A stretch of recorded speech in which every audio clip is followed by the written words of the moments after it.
Hi all, in this video tutorial, let's look how we can change the Kali Linux password. If you have forgotten it or if you want to penetrate into it, you just proceed while you're starting the Kali Linux, press E in the keyboard.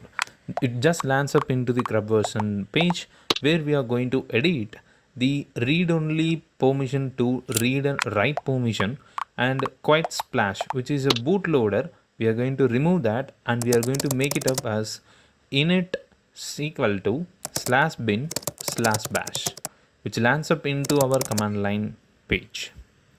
Now plus control plus X, so it makes up the grub loader to load it up. Now the grub loads and we land up into a command line window. We need to type passwd hyphen space Kali. Now we need to retype the password, so just type the new password and retype it. You can keep whatever the password that you like and retype it once again. There we are. Now we just need to reboot it, so we type the command called execute /sbin/reboot-f. I have made a mistake by typing bin. Let me change that into sbin. Yeah, that's all. Now once it restarts, we can proceed with the password that we have changed just before.